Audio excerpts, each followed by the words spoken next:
स्वागत है एक बार फिर से दोस्तों इंडियन स्टॉक मार्केट के इस नए वीडियो में। दोस्तों लंबी अवधि के निवेश के लिए आज जिस स्टॉक के बारे में हम लोग चर्चा करने वाले हैं, फाइनेंस सेक्टर की यह दिग्गज कंपनी है और पिछले लंबी अवधि से इस सेगमेंट में यह कंपनी कार्यरत है। और पिछले लंबी अवधि नो डाउट फ्रेंड्स, इन कंपनियों ने अपने निवेशकों के लिए खुद को मल्टी बैगर स्टॉक के रूप में साबित किया है। तो क्या फ्रेंड्स आगे भी इन कंपनियों में इसी प्रकार से तेजी रहने वाली है? इन सभी बिंदुओं पर हम लोग डिटेल में चर्चा करेंगे और जानेंगे इस पर्टिकुलर स्टॉक के व्यवसाय के बारे में। तो आइए फ्रेंड्स वीडियो को स्टार्ट करते हैं। सबसे पहले फ्रेंड्स यदि कंपनी की बात की जाए तो बजाज फाइनेंस लिमिटेड के नाम से यह कंपनी जानी जाती है तथा एनएसई की बात किया तो बैज फाइनेंस के नाम से यह कंपनी मार्केट में लिस्ट है। वहीं फ्रेंड्स यदि इस गिरावट में करंट प्राइस की बात की जाए तो 5830 रुपये के आसपास यह पर्टिकुलर स्टॉक अभी जो ट्रेड कर रहा है। वहीं फ्रेंड्स यदि बात की जाए पिछले लंबी अवधि में रिटर्न रेशियो के, तो आप लोग देख सकते हैं 15 से 20 वर्ष पूर्व जिन्होंने भी इस कंपनी में अपने पैसे को निवेश किया, कहीं न कहीं यह कंपनी उनके पैसे को 1012 गुना के आसपास कर चुकी है। नो डाउट फ्रेंड्स काफ़ी कम समय में यह कंपनी अपने निवेशकों को मोटा मुनाफा बना के दे चुकी है। वहीं फ्रेंड्स यदि बात की जाए बीते 5 वर्ष में रिटर्न रेशियो की, तो मार्केट में गिरावट के बावजूद भी 204% के शानदार रिटर्न रेशियो के साथ यह कंपनी ग्रो हुई है। वहीं फ्रेंड्स यदि बात की जाए बीते एक वर्ष में रिटर्न रेशियो की, तो मार्केट में लगातार गिरावट होने की वजह से 20 से 21% के आसपास निगेटिव रिटर्न हम लोग इस पर्टिकुलर स्टॉक में शो हो रहा है। तो क्या फ्रेंड्स इनके व्यवसाय को देखते हुए इस गिरावट के समय में लॉन्ग टर्म के विजन से इन कंपनियों में निवेश करना सही रहेगा? इन सभी बिंदुओं पर हम लोग डिटेल में चर्चा करेंगे और डालेंगे एक नज़र इस पर्टिकुलर स्टॉक के टेक्निकल्स तथा फंडामेंटल्स पे। वहीं फ्रेंड्स यदि बात की जाए बजाज फाइनेंस लिमिटेड के कारोबार के, तो मुख्यतः फाइनेंस सेक्टर की यह दिग्गज कंपनी है तथा विभिन्न प्रकार के डाइवर्सिफाइड पोर्टफोलियो को यह कंपनी रन करती है। और इसके साथ साथ रिटेल तथा एसएमई स्मॉल मीडियम इंटरप्राइजेज तथा कॉमर्शियल कस्टमर्स के साथ साथ भारत के अर्बन तथा रूरल एरियाज में प्रेजेंट टाइम में यह कंपनी कार्यरत है। और इसके साथ ही फ्रेंड्स पब्लिक तथा कॉर्पोरेट डिपॉजिट को यह कंपनी ऑफर्स के साथ variety of financial services provide कराती है। वहीं फ्रेंड्स यदि कंपनी के प्लस पॉइंट की बात की जाए तो भारत की लार्जेस्ट एनबीएफसी में यह कंपनी आती है। दोस्तों एनबीएफसी से तात्पर्य नॉन बैंकिंग फाइनेंशियल कॉर्पोरेशन। वहीं फ्रेंड्स यदि इस कंपनी के कारोबार के शुरुआत की बात की जाए तो 1987 के आसपास यह कंपनी अस्तित्व में आई तथा पहले यह कंपनी व्हीकल फाइनेंसिंग कंपनी के तहत अपने कारोबार को करती थी। लेकिन फ्रेंड्स प्रत्येक भारतवासी की ज़रूरतों को देखते हुए विभिन्न प्रकार के इलेक्ट्रिकल तथा इलेक्ट्रॉनिक प्रोडक्ट पे भी यह कंपनी विभिन्न प्रकार के फाइनेंशियल सर्विसेज प्रोवाइड कराती है। तो नो डाउट फ्रेंड जिस प्रकार के यूनिक सेगमेंट में ये कंपनियां कार्यरत हैं, आगे भी इन कंपनियों का फ्यूचर ब्राइट है और इसी प्रकार की तेजी के साथ लंबी अवधि में भी ये कंपनियां ग्रो होती रहेंगी, इसमें कोई दो राय नहीं। वहीं फ्रेंड्स यदि बात की जाए बजाज फाइनेंस लिमिटेड के टेक्निकल्स की, तो करंट टाइम में 3,52,814 करोड़ के आसपास मार्केट कैप निकल के आ रहा है। नो डाउट फ्रेंड्स ये लार्ज कैप की कंपनी है और कहीं न कहीं इन कंपनियों में स्मॉल कैप तथा मिड कैप की तुलना में जोखिम कम रहता है, तो यह भी इस पर्टिकुलर स्टॉक के लिए एक प्लस पॉइंट है।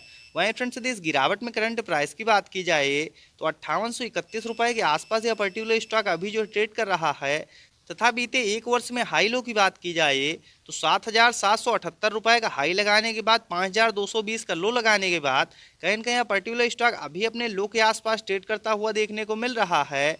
वहीं फ्रेंड्स यदि इस गिरावट में स्टॉक पीई की बात की जाए तो 32.8 की तथा बुक वैल्यू 794 की। वहीं फ्रेंड्स यदि डिविडेंड यील्ड की बात किया तो 0.34% तथा ROC return on capital employed की बात की जाए तो 10.3%। वहीं फ्रेंड्स यदि आरओई रिटर्न ऑन इक्विटी की बात की जाए तो 17.5% तथा फेस वैल्यू 2 की निकल के आ रही है। मान लीजिए आगे चल के कंपनियां और ज़्यादा ग्रो होती हैं तो जो भी इसके शेयरधारक तथा निवेशक होंगे उनको यह कंपनी लाभ प्रोवाइड करेगी। वहीं फ्रेंड्स यदि एक नज़र हम लोग चार्ट पे डालते हैं तो आप लोग देख सकते हैं करंट टाइम में पर्टिकुलर स्टॉक अपने 200 डे मास काफ़ी ज़्यादा नीचे ट्रेड कर रहा है।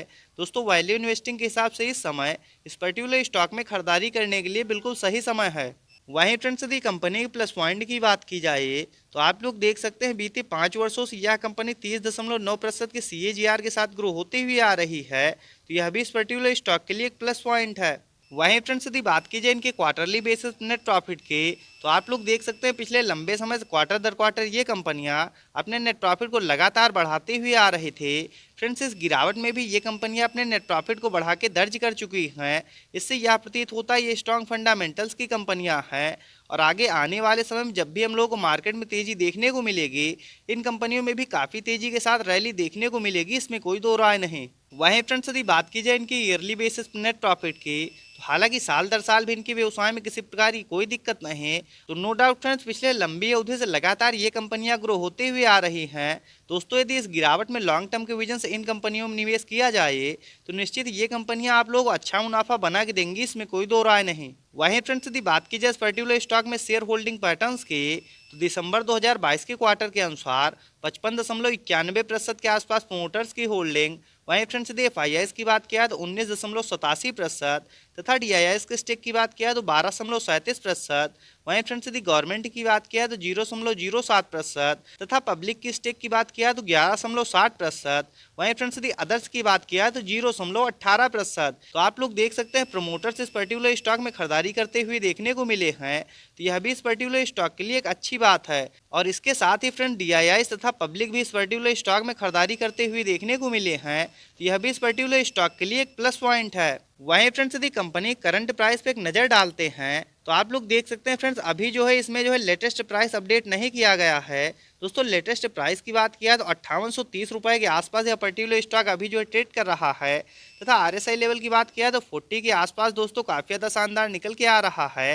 दोस्तों वैल्यू इन्वेस्टिंग के हिसाब से इस समय इस पर्टिकुलर स्टॉक में खरीदारी करने के लिए बिल्कुल सही समय है। वहीं फ्रेंड्स यदि एक नज़र हम लोग चार्ट पे डालते हैं तो आप लोग देख सकते हैं पिछले लंबे समय से मार्केट में हो रही लगातार गिरावट की वजह से दोस्तों इन कंपनियों में भी लंबे समय से हम लोग को प्रेशर देखने को मिल रहा है। और दोस्तों पिछले कई गिरावट की बात की जाए तो 5500 से 5800 के रेंज में यह पर्टिकुलर स्टॉक कई बार सपोर्ट लेता हुआ देखने को मिला है।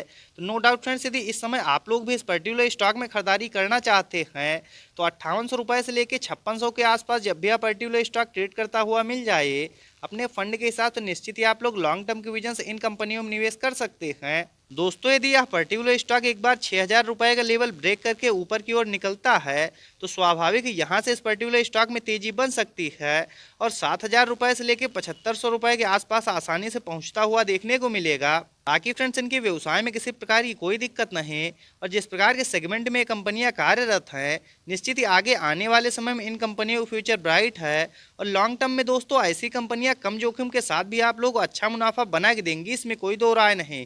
तो इस प्रकार के टेक्निकल्स तथा फंडामेंटल्स के साथ वीडियो को देखने के लिए सब्सक्राइब करें चैनल को तथा लाइक करें वीडियो को।